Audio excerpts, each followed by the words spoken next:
Grace and peace, everybody. We're back. This is Dear Woke Christian, the week in woke.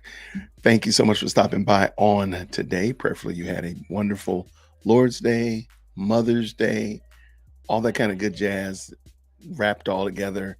Hopefully, it's a wonderful day for you all. So, oh, merciful Lord. Thank you, baby. Okay. Okay. Chief Executive Second Born in the building asking questions. I tell you. Anyway, hopefully you all had a great week. And we're going to wrap up this week and we're going to talk about some great stuff. What's going on, good people? John, I got some fun stuff we're going to talk about. For whatever reason, the description did not populate in the video. So if you look in the video, you look in the description where usually I put some information about what we're going to talk about. It's not there. I have no idea why I didn't. So guess what? We're going to have to come back and fix it later. So that's it. Don't worry about it. We're going to talk about it in a second. Good to see you, Mark. No, I'm going to let you know I'm not going to be talking about Ross Chastain, even though he's my favorite, almost sort of kind of race car driver. Uh, Good to see you, Shar. Good to see you, friend. Hey, what did your pastor preach about today? What did he preach about? What's going on? Spruski lady, howdy to you as well. Howdy to you. My pastor talked about, Shar Joel said, Ruth chapter 1, 1 through 22. Ooh, that's a lot. But there's not a lot of page breaks. There's not a lot of, like, breaks in Ruth. So, I mean, you got to read through the whole thing. I mean, literally, that's like a whole chapter 1, if I'm not mistaken. So, cool. All right. I think I saw one here. Yep. Mark said his pastor today's sermon was on 1 John 5, 1 through 5. Okay. That's always cool.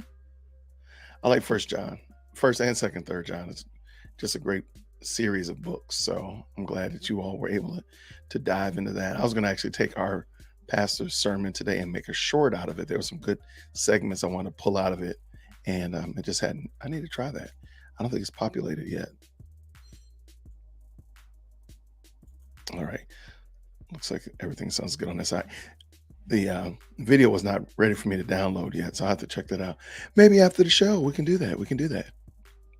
But I appreciate you all stopping by on this evening. Romans 8, Sparuski lady says we're in Romans 8.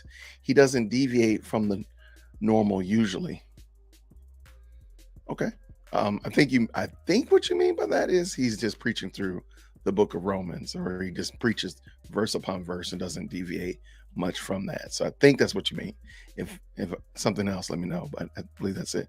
Yeah, preaching through the scriptures is very good. You know, yesterday I wasn't going to talk about this, but yesterday on G220 Ministries, he did a segment on how do you prepare yourself to hear preaching? Like, what do you do for yourself to prepare yourself for the Lord's Day sermon? Do you start on Friday? Do you start Saturday night? So on and so forth, like that. It was really good. Ricky Gantz did an excellent job. So if you follow G220 Ministries, let me drop their link in here as well.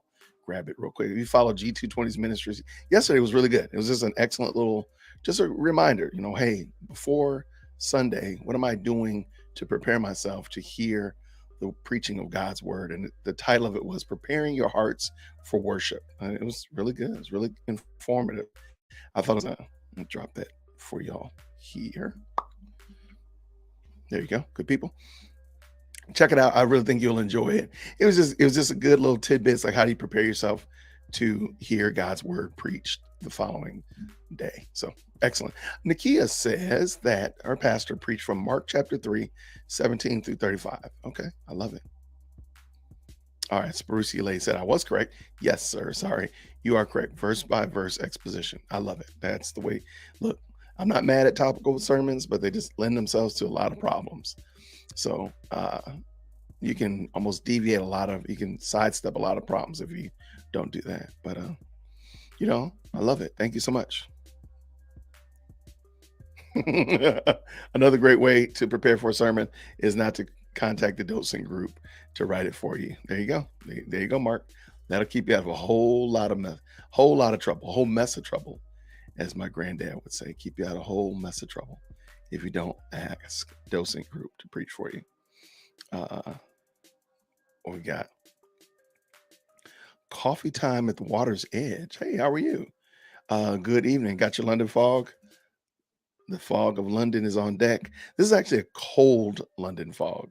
I had a hot one today on the way to church, and this is actually a cold London fog. So basically, unsweet tea with a little bit of stevia and heavy whipping cream. Not bad. Not bad at all, actually. But London fogs are in the building. Yes, they are. Thank you so much. And speaking of beverages of choice, way to go. So I want to thank everybody who's been supporting me on Buy Me a Coffee. Thank you very much. My goal for the end of the year was to build up the community on Buy Me a Coffee to the point that I had 100 people that have been supporters or that are full-time members or whatever on the Buy Me a Coffee website. And the reason for that is so that when the inevitable happens, when YouTube decides that certain Christian content creators or certain content can't be on the platform, at least we've already established a place where else we can go. I do have a Discord, and I just haven't actually released the code for it, but I'm going to actually make that available to all of the Buy Me a Coffee people as well. So we have another way to communicate. I think having multiple ways of communicating, multiple ways of support, multiple ways of contact is better than just having one. I enjoy YouTube. It's a lot. I am putting a lot of my content up on Rumble as well. However, I would love to have some different ways to skin the cat, so to speak, so that I'm not just beholden to YouTube when the inevitable happens, or whenever they just decide to move on from having certain content creators on the platform. Um, I know I made a lot of noise about at the beginning of the year. I was thinking, shorts are going to be the way to go. Shorts, make sure you really push shorts.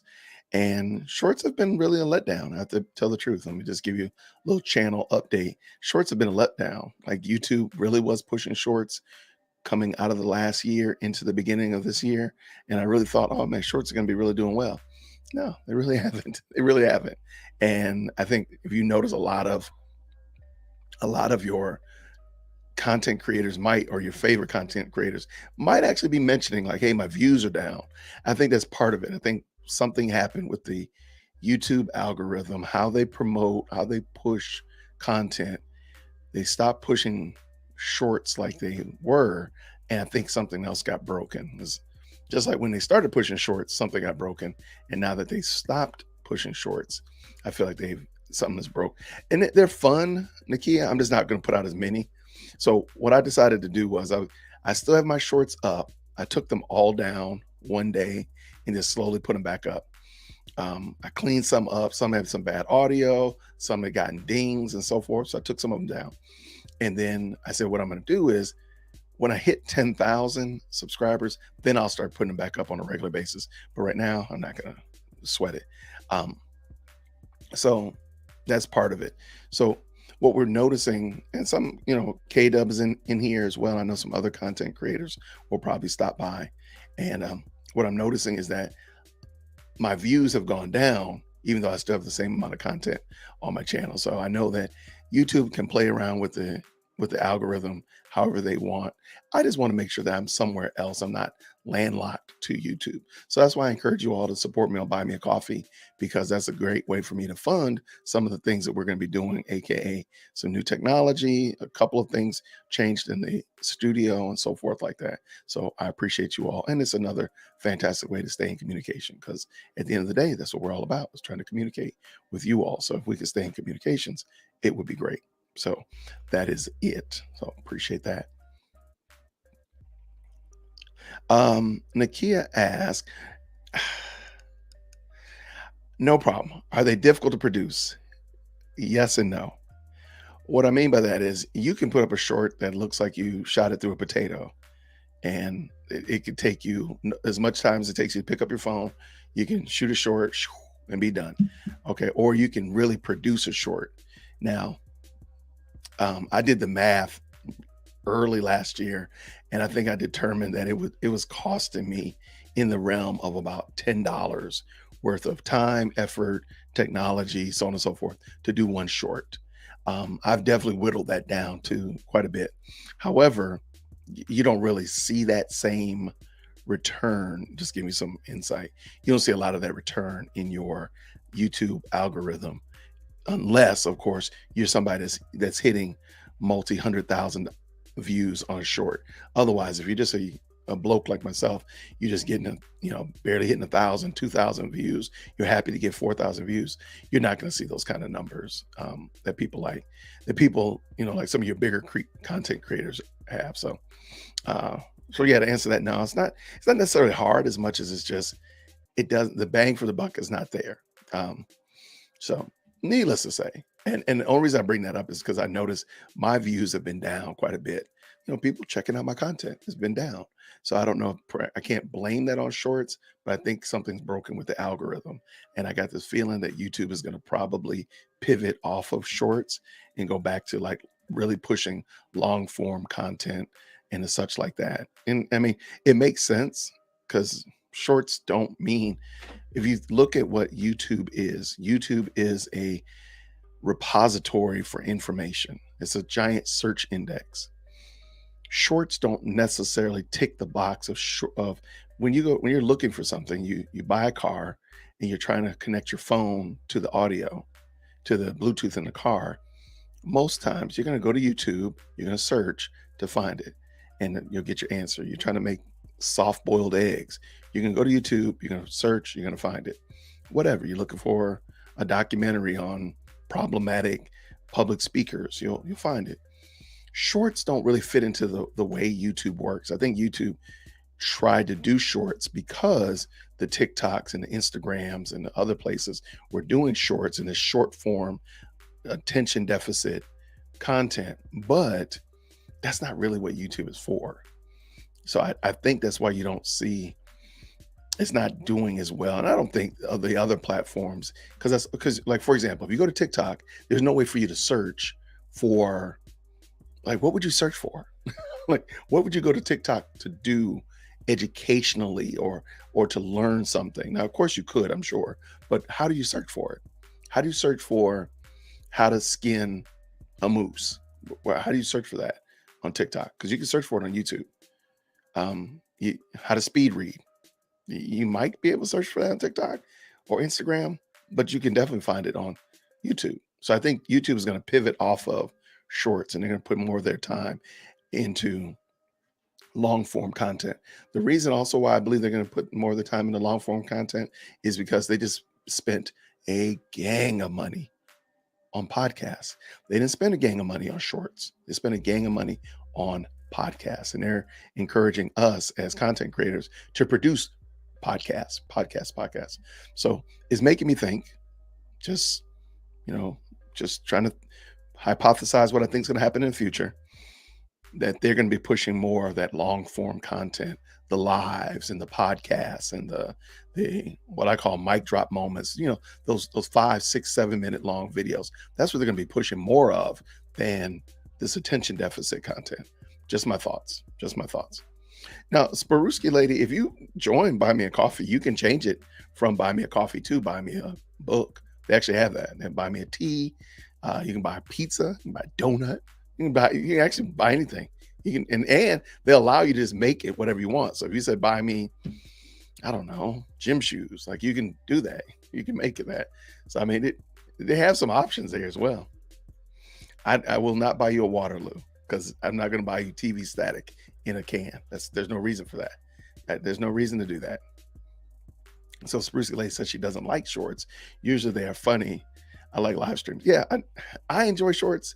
They're not the worst thing. They're definitely meant for mass consumption. They're meant for you to sit there and scroll through, scroll through. They're not meant for you to engage with.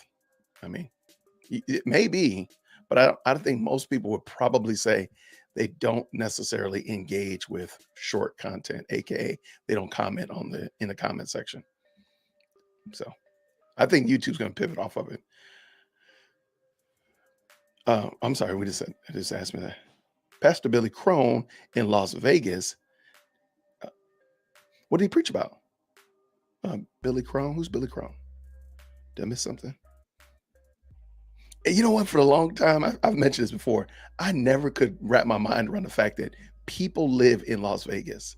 I know that sounds crazy, but Vegas just does not seem like, And I know people who live there. I actually have a cousin that lives there and as such. But for the longest, it took me, I'm like, wait, there's people that live in Las Vegas? Like, there's a Las Vegas city schools? Like, really? For real? I just could not wrap my mind around. I just could not wrap my mind around people actually living in Vegas for the longest. Sparuski lady, I just dropped that link in the chat. Thank you so much. But okay, cool. I did drop the link in the chat. Thank you so much for asking about that, Spruce lady. Good to see you, Rob Q. Phones are great for shorts. I usually can't find my phone though. Yeah, I mean, that's exactly what they're made for. That's exactly what they're made for.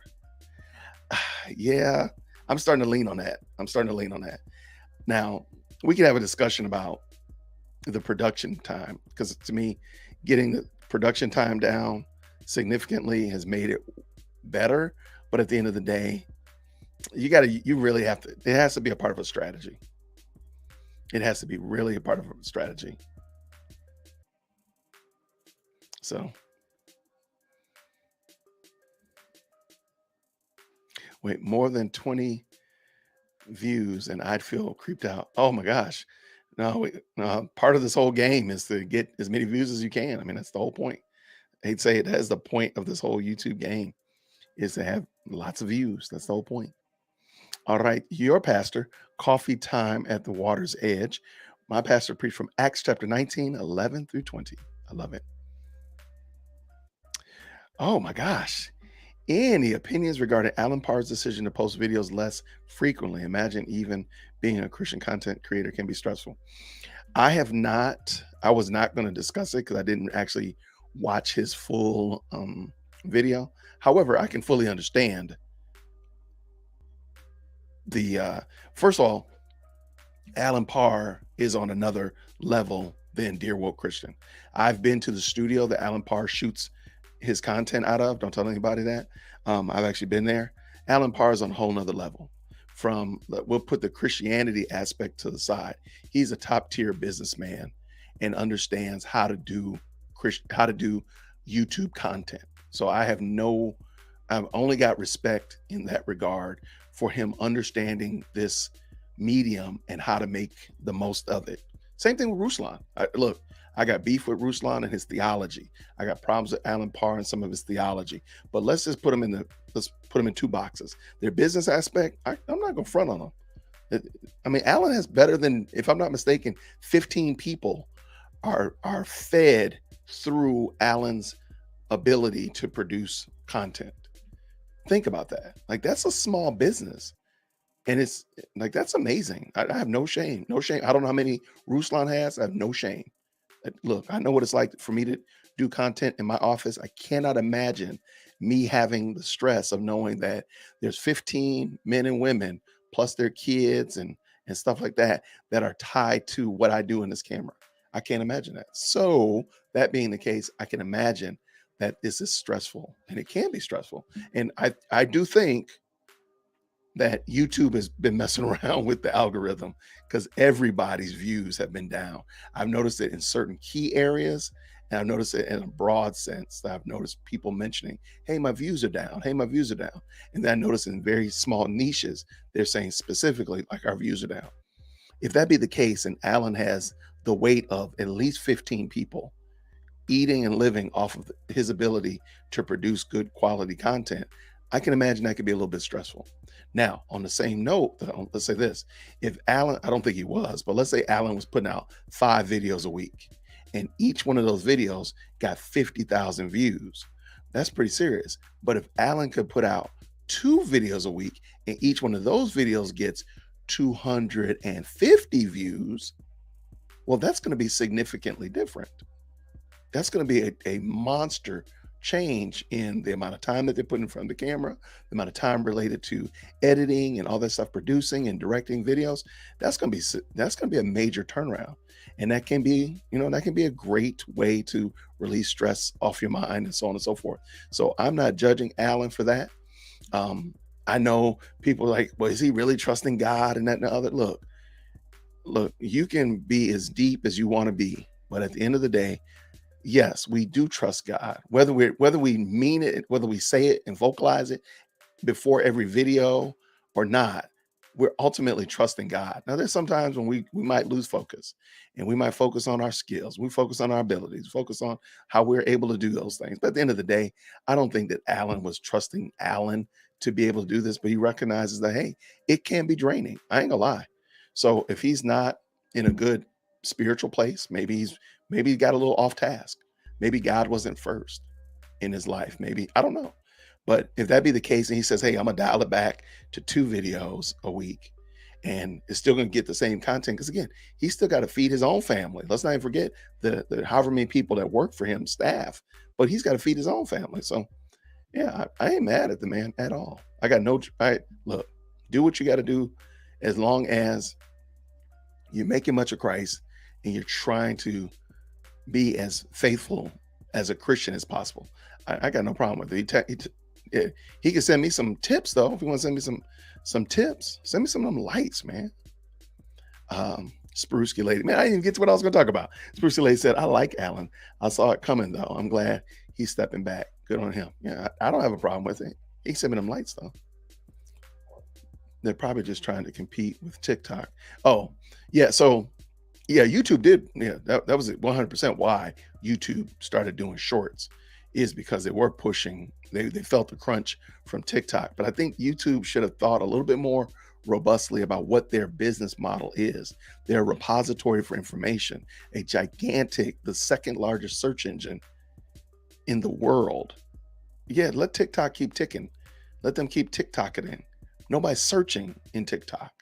Because when people want to search for TikToks, they bring them into YouTube. Did you notice that? And they put them in YouTube so that you can find them. There's not a way to search for that in TikTok. I think they should just stick with what they're good at, long form videos. I mean, nothing wrong with attention span videos at all. Nothing is wrong with them. I just don't think it should be the primary.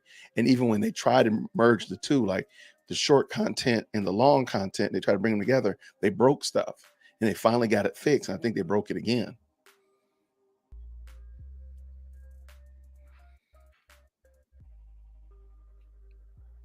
Okay, so Sprucey Lake said, I've seen a lot of people decide to sort of just go and study or observe things or whatever. I'm not certain if I missed something. I think you're still talking about Alan.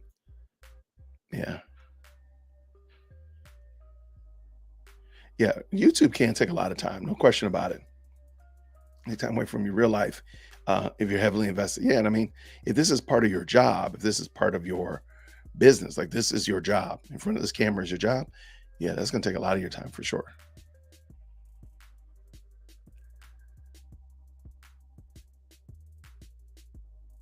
All right, so I just dropped the link in there, Sprucey Lady. Hopefully, you all saw that. Feel free to support me on Buy Me a Coffee. Thank you so very much. Here it is, just in case you didn't see. Thank you so much. Oh, you meant the general link for Buy Me a Coffee. Is that what I think you meant? I hope I'm. What's going on, Atlanta since 1982? Grace and peace. I went to listen to Smyrna Press online. I work on Sundays. I heard some of it though. I was it was a guest pastor at 11. No, no, that's Joel. Nope. No, that was Joel. That was my pastor was there. Our associate pastor was out of town. Maybe he mentioned that in the sermon that our associate pastor was at a wedding and he was out of town. But no, Joel is our lead pastor, our senior pastor, and our associate pastor was out of town. No, Alan Parr is in Dallas area, the Metroplex. You know what? I don't actually have a good opinion of Mike Winger, or good or bad. Let me say it like that. I don't follow him that much. I used to. A couple things. Mike Winger's videos are extremely long for my attention. I mean, and here, look, I want y'all to watch all my video, but Mike Winger's videos sometimes just be long. And yeah, I don't, yeah, I've never really, I've just never sunk in and made him somebody I watch on a regular basis. I have no problem with him or anything of that nature. Just not it's not my guy. If it came down to it, though, I'd probably at this point, without thinking much about it, probably say he's really a good content creator, creates engaging stuff, and just not my cup of tea. Eric Smith in the building. His pastor preached on 1 Samuel 2. 1 through 10. I love it. Yeah, I think Allen is in Dallas Fort Worth area. Um,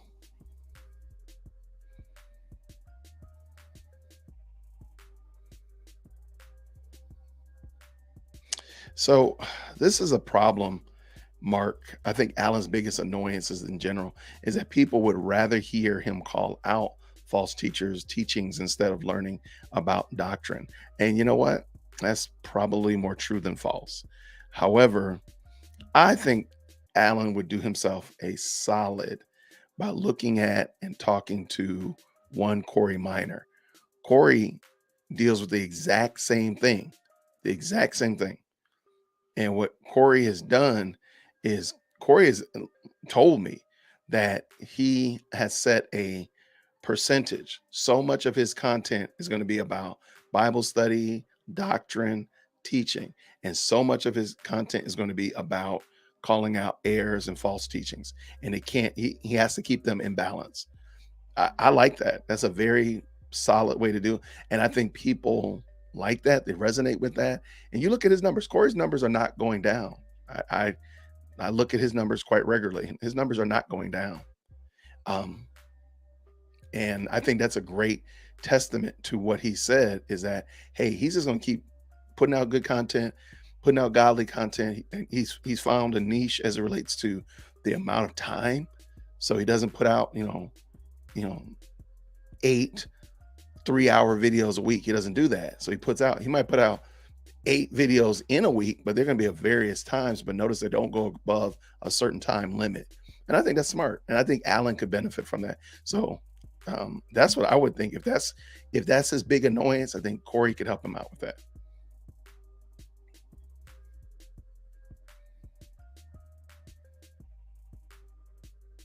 All right, let's see. Let's see.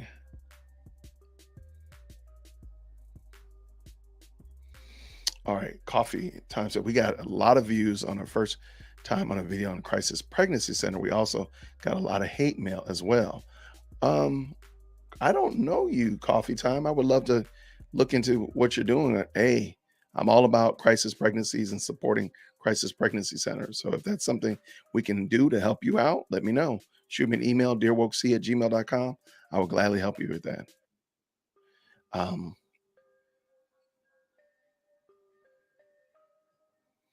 yeah, I agree, Sprucey lady. I think um yeah, I think Mike Winger, I don't have any beef with him. So I have no problem with him at all. I think he's definitely somebody. He has a niche. If you're not in that niche, so be it. Okay. Shara says she liked Mike's series on Christ in the Old Testament. It was amazing. She learned a lot. I love it. Yeah. Yeah. Broken Dusty. Mike Winger seems sincere and emotionally stable. I agree. All right. So somebody might have picked up on it, right? Corey says that all the time. I think 85% is on doctrine. Yep, that's it. And I think that works. Do I listen to Fighting for the Faith? Chris Roseborough. I may have listened to him a time or two. I love Chris and his whole team over there. Yeah, I listen to him quite often. I just finished his most recent one, and I did not listen to his refutation on CN debate, and I will actually have to check that out. I actually forgot. I ain't gonna lie. So, but yeah, Chris is a great friend of the channel. Same with Kozars, and I think I talked to Steve Kozar. Let's see, it might have been about a week ago. And I know I talked to Joshua not too long ago as well from the Roseboro, from Fighting for the Faith. So great people. I love them. So Eric says, yes, we have to be balanced what we shoot videos about. I like to concentrate on teaching to help believers sanctification, as John 17:17. And Eric does an excellent job at that. So that's another great strategy. Like he knows what his niche is and he's driving content toward that niche, which is ultimately making much of Christ. So I think you would be benefit great from checking them out. Oh, gotcha. So you're the revamp of But What Does the Bible Say? And we revamped and combined with another podcast that we did through our church. I love it. Okay. Well, then I think we have each other's emails and stuff. So let me know. I'm glad to talk with you and see what we can do to help you out. Oh yeah, yeah. See, that's another great, John. Thank you so much. That was a great, you know, um, shout out from Mike Winger because he did a deep dive into the Passion Translation and the Mirror Translation. I've never heard of the Mirror Translation, but I've definitely heard of the Passion Translation. He did a great job on it. So, does someone always have to have a niche? And what do you think of just playing theological sound music and some funny stuff just to edify saints? Can people play and still be a good thing?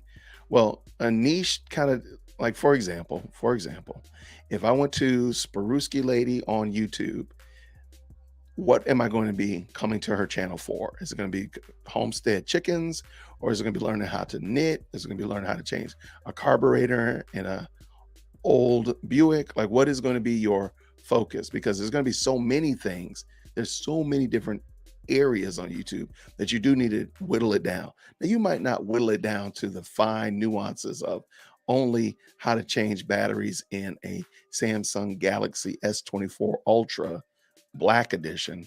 Like, that might be a little bit too niche. However, I think having a what you want is people to know what to expect when they come to your channel. So again, if your channel is on the fine nuances of skydiving, I shouldn't come to your channel and see you out bow hunting chickens. I'm sorry, hunting turkeys out in, wild turkeys out in Nebraska. So sometimes niches have their point.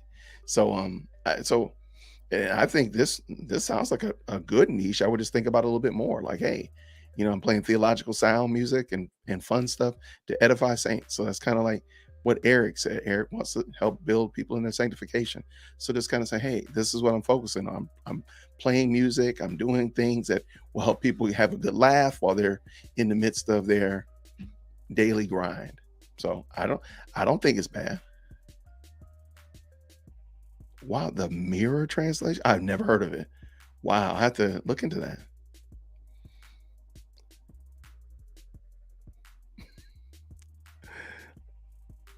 Okay. Okay, so here we go. All right. Oh, reviews on Cobalt stuff and live streams and goofing off and interviews. And yeah, I mean, sometimes and you would just have to determine if the niche is too broad, if you will. So again, but so again, like just if you're talking about cameras, you might be too narrow if you're only talking about one specific camera. But if you're talking about a brand of cameras, that might be a good thing. So I'm not saying it's bad at all. I would definitely just look into it, maybe do a little bit of research, how to determine a niche, how to determine. But then also, you got to figure out, is that something you're passionate about? If you're passionate about little free libraries in your area and you want to talk about little free libraries, guess what? You're going to find people that are also passionate about little free libraries. But if you're just doing it as a grift, little free library grift, well, then people are going to be like, man, you're not serious about little free libraries, and they're going to leave you alone. So you might want to look into it, but I got you. So that would be my little 2 cent there. Hey, Coffee's Edge, no problem. You know where to find me. Look forward to rap with you soon. Wow, there's a mirror translation. You guys really,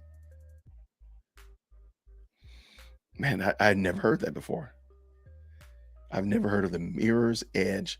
The Mirror's translation is written by Francois de Toivet. He is part of the heretical group of Universalists like Dr. Stephen McVeigh and the Shack and others. Wow, never heard of that. Now I know. Yeah, Jason X is all about little free library um, YouTube channels. I bet you there is. I bet you there's a channel highlighting little free libraries. I promise you. I would not be surprised one bit. Speaking of, if you follow me on my channel, I want to do something new. This is brand new, never done this before. I want to highlight a particular playlist. Now, I've asked you all to follow other playlists before, like my shorts playlist and my Julie Roy's playlist, but this is something different.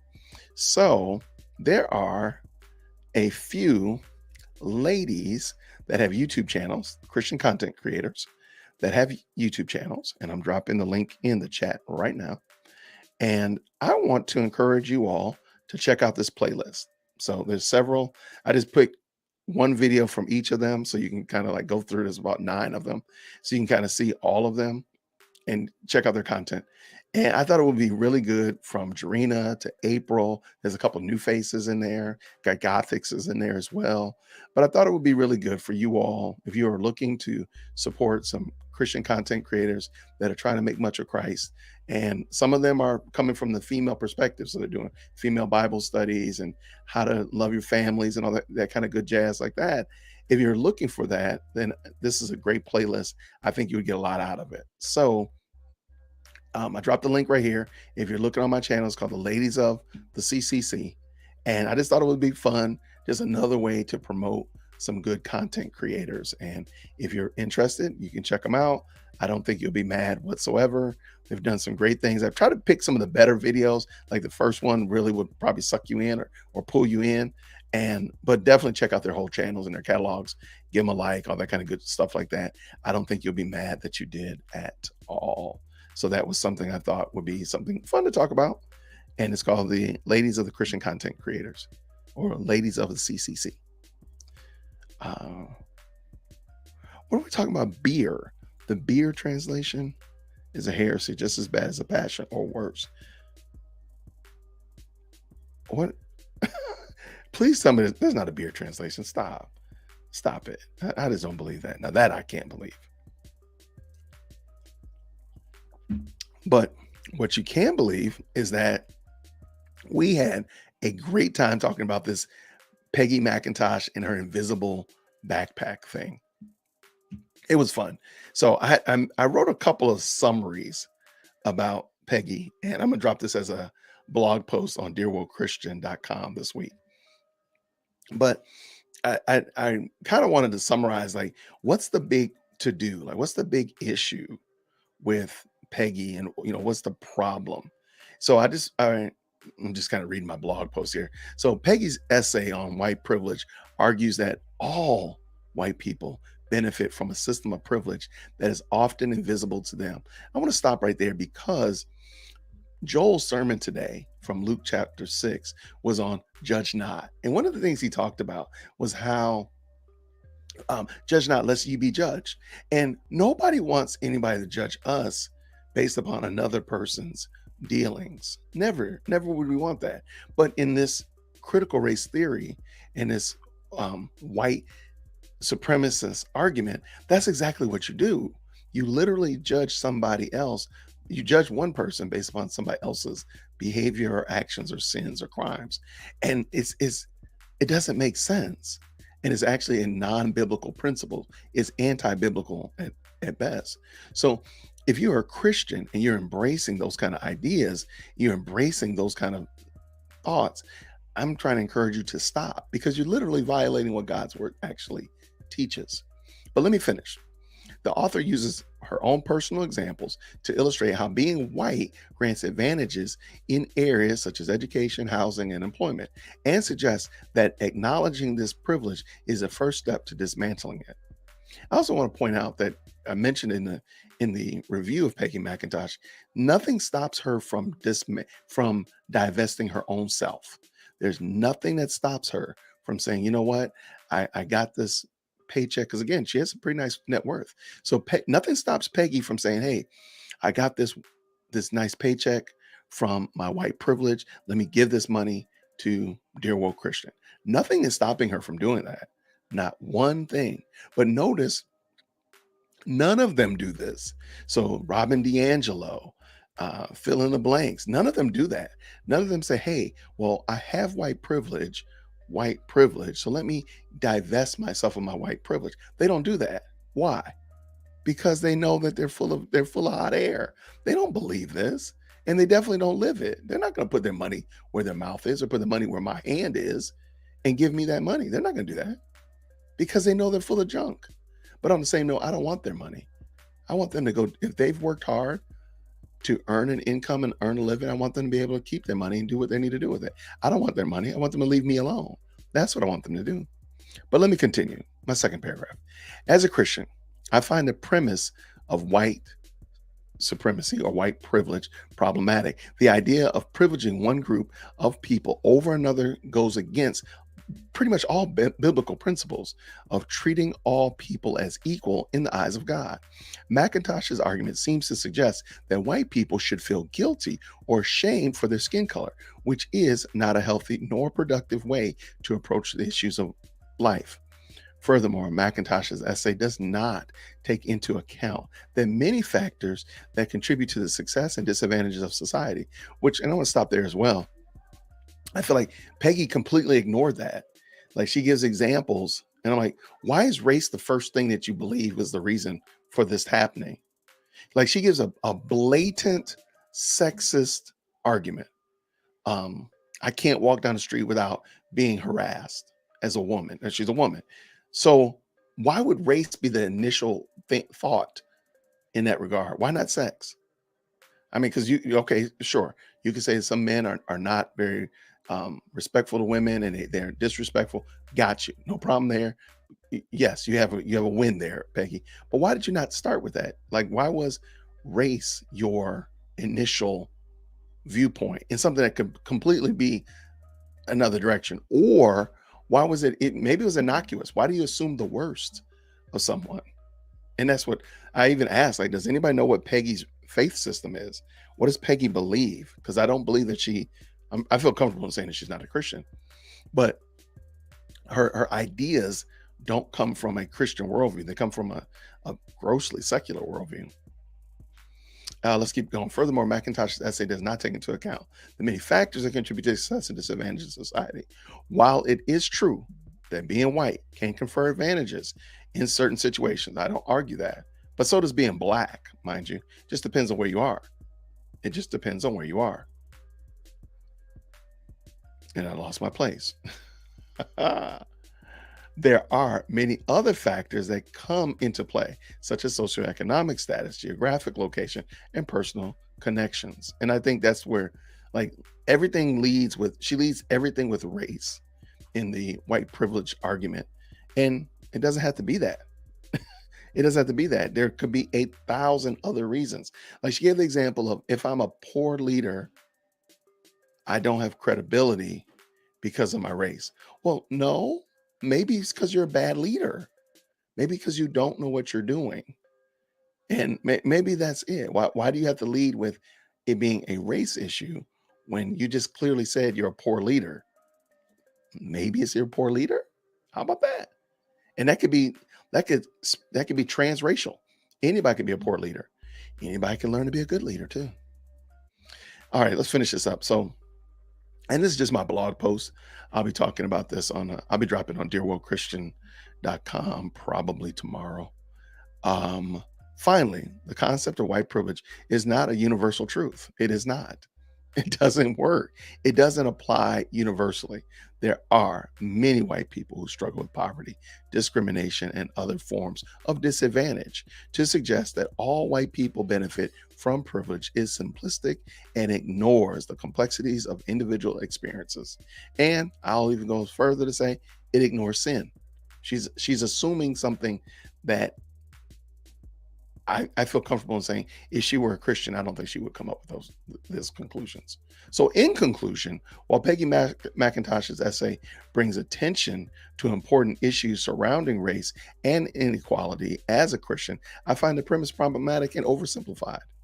It is important to acknowledge and address issues of systemic racism or partiality and inequality, but not at the expense, rather, of demonizing or even shaming one particular group of people. So that is I think that's going to be the end of my Peggy McIntosh diatribe. I have a video coming up called Me Unpacking My Own Personal Backpack. So that's going to be coming up soon. So you'll see that shortly. If you're on Buy Me a Coffee, you already saw it. A couple of people have peeped it out already, and it's in your email. But yeah, so I think that's going to be the end of it, unless, of course, I find another Peggy McIntosh video. But I just think it's interesting how many people, first of all, subscribe to her philosophy and just kind of like took it hook, line, and sinker. Didn't even Like literally, I feel like Matt Chandler was reading it at some points. I think Laritz as well. I think he was reading it as well. But I really believe that Matt was reading the thing. But that's my little 2 cent. Yes, I do plan on John, your question. I do plan on going to G3. I've never been. So this year we plan on going to G3 and I'm really just excited to go as a content creator and to meet other content creators. So I'm hoping that we have some big plans for content creators, really an opportunity for us to meet more and to learn more about one another, and of course interview and do all that kind of good jazz.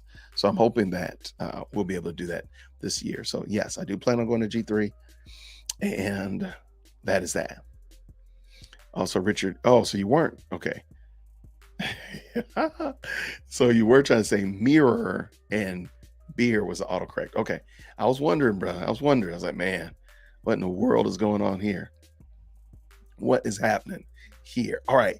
So another blog that will be going up soon on dearwochristian.com is my look at victimhood. And I have affectionately called victimhood a stock market. And what I mean by that is if you're familiar with the stock market, you take your hard earned money and you invest that money into one company or into maybe like a mutual fund that invests into little tiny pieces of many companies. So let's just say we have company A over here. You could put $100 in and you are a $100 owner of part of that company if it's publicly traded. But then if you get a mutual fund, maybe the mutual fund has 10 companies. So then you take your same $100 and you have $10 ownership in all those companies. So if company A makes some good decisions and your $100 after some time turns into $200, you've seen an increase. Okay.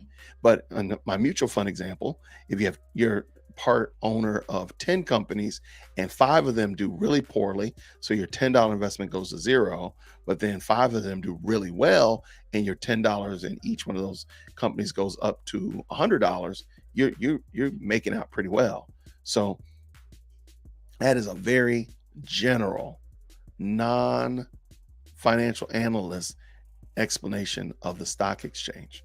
So what I'm been talking about here though is that victimhood, claiming to be a victim, is like a commodity that people trade and buy and leverage on the stock market. So what I mean by that is somebody who, and you'll see it because you know tons of people who they come from good families, they have decent upbringings, they have nice jobs, they have, you know, things are going well, but somehow or another all of a sudden they've assigned themselves to a group, whether it be the alphabet mafia, whether it be the blue haired clothespin through the nose group, whatever. They found some group that they're a part of that's marginalized, that's minimized, that's a victim. And now they feel like they have ownership in this victimhood. So they could be a black man, they could be a gay Latina, they could be a transgender Hispanic person who thinks that he's a fish. They could be tons of different things, and each one of those levels is a, is a marker that they can now turn into as a victimhood marker that they can exchange on the victimhood marketplace. And what I mean by that is, hey, well, I'm a victim, so therefore I should get this job. Or hey, I'm this person, so therefore I should get this loan. And I'm calling it the victimhood stock market, where people just kind of trade back and forth their victim coins, and or you could call it the victim Olympics, whatever. And they're just trying to see like who can be the most oppressed, who can be the most marginalized, who could be the most victim. And the most victim wins in this crazy game. So I want to talk about why that's problematic. And again, this the long article will be on my blog, dearworldchristian.com. So first reason that's a horrible idea. That's crazy. It perpetuates a negative mindset. And in Philippians 4:6-8, we are encouraged to rejoice in the Lord always. And again, I say rejoice. And Paul makes it very clear that our mindset should be focused and grounded and rooted even in the reality of who Christ is and who he has made us to be and what he has done for us. Well, if my mindset is there, I don't have time to think about me being a victim. A matter of fact, I can't be a victim because Christ has done so much for me. So when I embrace that victim mentality, I can't actually relish and enjoy my Christian life and who Christ has made me out to be because I have now added something to it. Gay Christian, black Christian, straight Christian, northern Christian, or whatever, fill in the blank, Christian to it. And that's adding more value, quote unquote, to the title Christian, when in actuality, it's divesting all of the value from being a Christian. Second point, victim mentality actually destroys relationships. So, Richard, right here, Richard Contramundum, is my brother. We've done several videos together. We've done projects together. We talk on the phone, so on and so forth. If I'm a victim and I'm looking at Richard as the one, quote unquote, that's oppressing me, or I'm looking at Richard as the one that's, quote unquote, getting over on me, that relationship is going to be severed. It's going to have some kind of hiccups. It's going to have problems. It's going to have issues because I'm making him something that he's not, and I'm making myself something that I'm not. So that victimhood actually damages relationships. And it also, let me go on to point three, it limits your own growth. How many things do we go through struggling through college, struggling through your first two jobs after college, dealing with tough relationship with your spouse, whatever. And actually, when you came on the other side of it, you actually were better. You're like, wow, I really grew in that time. Like I grew during my matriculation through Morehouse. There's some days I did not enjoy it, but I know that I was a better person on the other side of that. But if all I did was lament that, well, I'm struggling here and there's somebody over at Georgia Tech, or I'm struggling here and there's somebody at UGA that's not struggling and they got less melanin because they got white privilege, what would I have benefited? I would not have grown. I would not have gotten better. There are 100 million thousand YouTubers that are better at content creating than me. And I could easily just say, woe is me. Light skinned Johnny over there, or less melanated Sally over here, they got privilege. That's why they're doing so much better. And I would never actually challenge myself to get better at content creating. All I'm doing is saying, well, they're better, and they got advantage, and I can't do. I'm a victim. Number four, it can lead to a lack of accountability. I'm not accountable. Like at the end of the day, let's go back to the college example. And you all probably have very similar ones as well. Like I knew that I was accountable to somebody to get my hind parts out of college when I did. I knew that because I knew I didn't have any more money. So I knew I was accountable because accounting was not working. So I knew that. But if I was sitting there lamenting, I would never take an ownership and held myself responsible and worked my tail off to get out of school. It just wouldn't have worked. It wouldn't have. Same thing when I got my master's degree. I mean, I had a wife and a kid at that point, so I definitely had to be like chugging. But again, like I wouldn't have been accountable to anybody. I would have just been out here doing my own thing and pointing the fingers every direction I could point, except point them at myself. Uh, yeah, number five, it can hinder problem solving skills. Like again, how many times have you had problems and because you took ownership, because you held yourself accountable, because you said, this is my problem, I don't like it. It is this big steaming hot pile that somebody put in my front yard, but I got to do something with it. And you actually came up with a solution and you kind of like, wow, God, that was amazing. Like, wow, I would never have thought that. I would never come up with that solution had I never taken this problem, embraced this problem, and found a solution. I would have just been, and if you kept blaming little Johnny down the street or Sally around the corner, you would never have gotten there. So when we embrace that victim mentality of trying to trade victim points on the victim stock market, we never actually get better at our own particular problem solving. And we're always going to have problems. So we're always going to have to come to the victim stock market. Woe is me. Y'all, they're getting over on me. I thought I had 3 points of intersectionality, but somebody had four. So I got to come up with another one. Or you can say, hey, you know what? I need to take responsibility for this problem and let me resolve it. And race is not the solution, or crying over race, or even oppression, or victimhood is not the way to get it. Um, it leads to lower self-esteem, like just from a natural standpoint. All right. If you don't fully understand that where you are is because of where God has put you and placed you here to grow you and to mature you into the image of his son. If you don't recognize that and you don't embrace that and you don't wrap your arms around that thing and hold on tight, then you're going to be looking at a situation and you're going to say, I'm no good. Well, guess what? You are no good. Newsflash, none of us are. However, I recognize that this struggle, this problem that I'm in, is what God has given me as my way of shaping, or rather his way of shaping me into the image of Christ. So I'm looking at this not as a slight, not as a bad thing, but Lord, this is your chance to shape me and mold me through good me taking responsibility, from me learning problem solving, all these other things that are making me more like Christ. I mean, come on. Next, you miss out on opportunities. How many times have you had opportunities to do something that in the beginning they looked a little bit sketchy? In the beginning, they were not to your liking, but you took accountability, you took responsibility, you prayed about it, you had a good team of people around you, and you went ahead and tackled it. And lo and behold, on the other side, you're like, wow, that was great. That was a great opportunity. But if you don't do that, because you have a victim mindset, you're never going to even look for the opportunity. You're only looking for, who can I blame? Can I trade this? Can I trade this intersectionality in for some more leverage? Can I leverage it in for some more points? What can I do? What can I do? Rather than, let me get over here and make something happen. In Jesus' name, of course. And then lastly, if you have victim mentality and all you're doing is that victim stock market, you lack empathy for other people that really do have problems, that really truly have issues. So, for example, if you're on the victim stock exchange, it's very easy to look your nose down on somebody with less melanin who's not doing as well as you.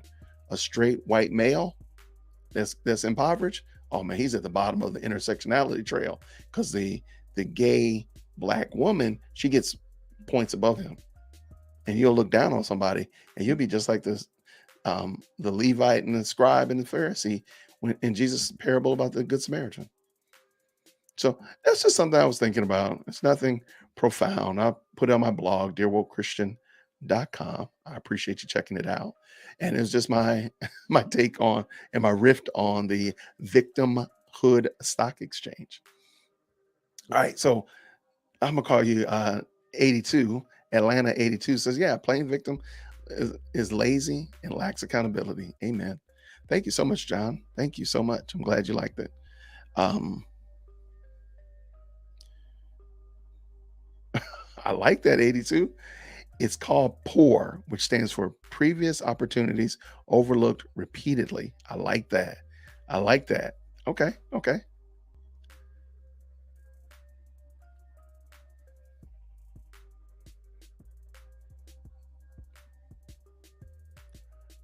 Okay. I'm sorry. I'm reading Char Joel's.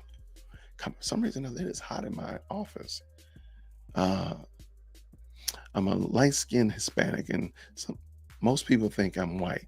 So I guess I got the white privilege thing I keep hearing about. I mean, do you? Like, do you get away with things? You get to like get out of speeding tickets and stuff? You don't have to get audits on your taxes? Like, how does that work? Tell us, please tell us all the secrets.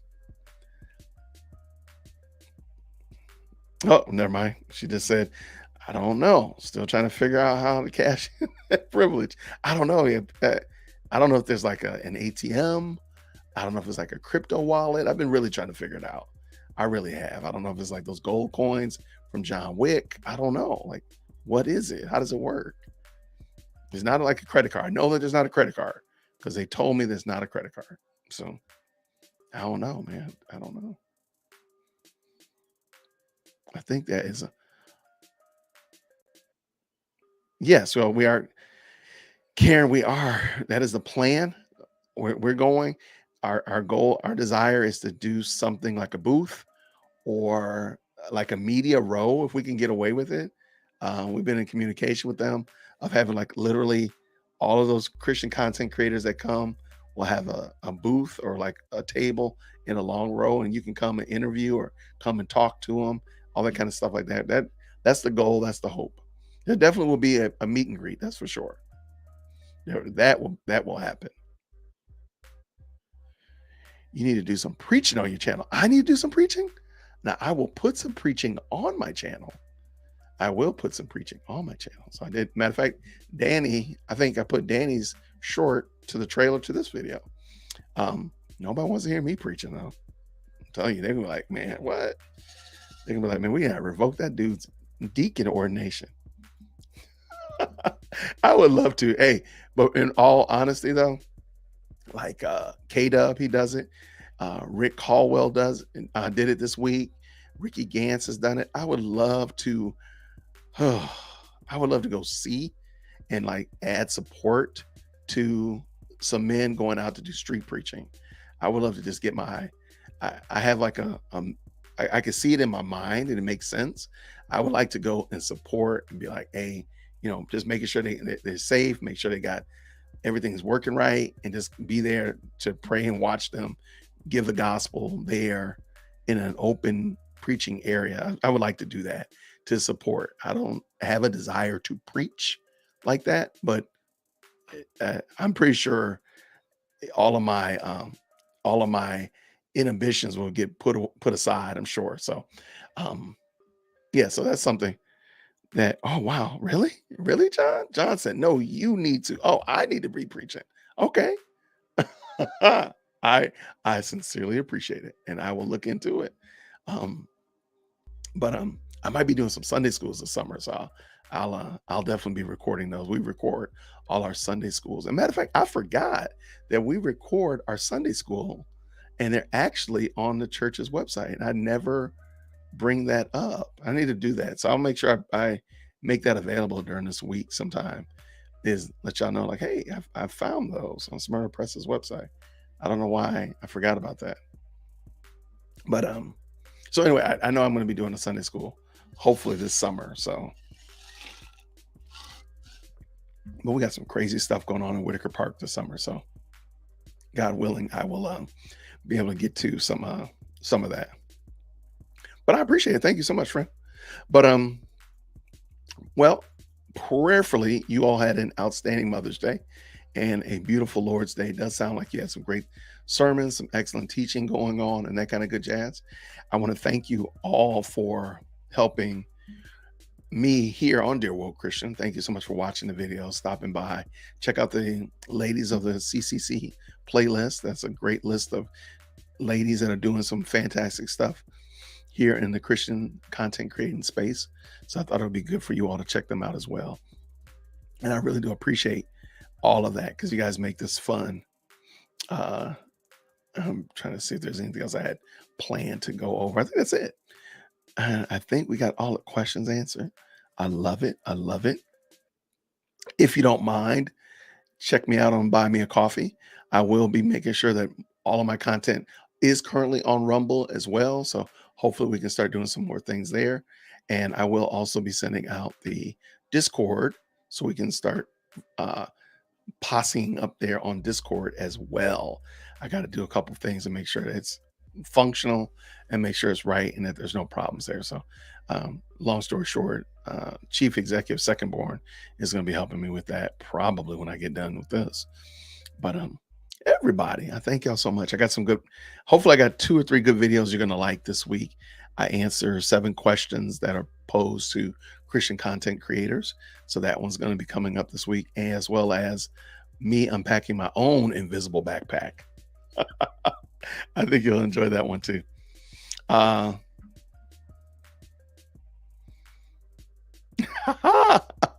82 says, Atlanta 82 says, I think if you preach and not teach, affirm the woke agenda, it'll put bread in your pocket. There you go. There you go. Man, I watched a video of Tim Ross. That's the guy that did the bread in my pocket. Wow. How do people put up with him? For the life of me, that guy, wow. Tim Tim Ross is terrible. Oh my gosh. I'm like, how do you put up with this? How do you all put up with this? Serious, like seriously, like how do you listen to this? It was terrible. He's horrible. He's horrible. His understanding of scripture is juvenile. His his speaking style is borderline profane. Like I can't see how you take him seriously. It would be kind of like taking like a 1980s stand-up comedian seriously. Like, how would you take that person seriously? So, like an Andrew Dice Clay or Howard Stern, it's just profane. Now, he wasn't cursing in the videos that I watch, the video that I watch, but it's just again like the understanding of scripture and the reverence of God was so absent there. I was like, wow, if this guy is not a judgment of God on society, on the church, I can't think of another. I can't think of something else that would be a better depiction of God's judgment. I mean, again, yeah, it is the biblically illiterate that fall for guys like Tim Ross. I just need people, please wake up. Oh my gosh. I mean, it was terrible. I was like, wow, there's no way that you can. I know it is truly by God's grace that any of us are not suckered in and snookered in by a Tim Ross and a Mike Todd or Joel Osteen, Kenneth Copeland, fill in blanks. So I know it's by God's grace. It's just like, man, why do you listen to this guy? Why? So no, it was wild though. I was thinking about doing a reaction to it. I was like, my reaction is terrible. If this is my current reaction, it's not gonna get any better when I get on camera. So I just decided not to. Yeah, I did watch the history of Mike Todd and Transformation Church. Matter of fact, last week I did an interview of Mike Moore from the Honest Youth Pastor who did the actual video. So that link is down in the description. Let me find it real quick. And it was a great interview. I thought the document, what's it called? A video essay. I think the video essay was out of this world. It was spectacular. So he did an excellent job. And I can drop it. Here it is right here. But yeah, it was yeah, so I've watched it. I think I watched it twice now. And I had the interview with Mike. Here's a link down there, Atlanta 82. And it was a great conversation. So he did an excellent job. So hopefully more people will check him out. Try, let's see how many views that video has. That's a great question. So when we talked, I think he had like 101,000 views. Like that was crazy. He said he's never had that many views before. So let's see how many views the video has now, as long as Transformation Church has it. 159,000. That's amazing. That definitely is his most popular video, hands down. So that is great. So great job, you all, for checking out his next one.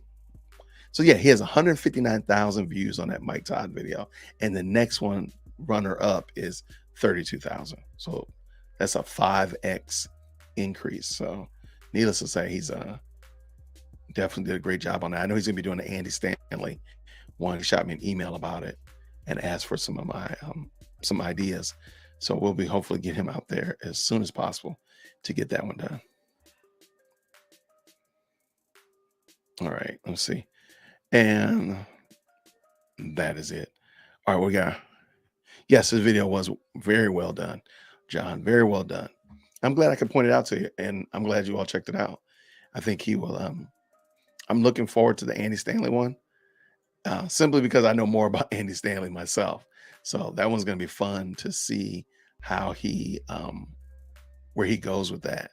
And if I can help him out, I'll be glad to, because that one is close close to home, since Andy Stanley's church is not too far from Whitaker Park. But that is everything. Everybody, thank y'all so much. I appreciate you for hanging out. Check me out, buy me a coffee. Check me out on dearworldchristian.com. Thank you so much for hanging in with me. Got some fun videos this week. Hopefully, you'll have a good time checking those out. Please, of course, comment on everything. Let me know what you think about it. All that kind of good stuff. It does help out a lot. And I'm looking forward to seeing you all soon. So, everybody, thank you again. And I'll see you real soon. Grace and peace. Take care.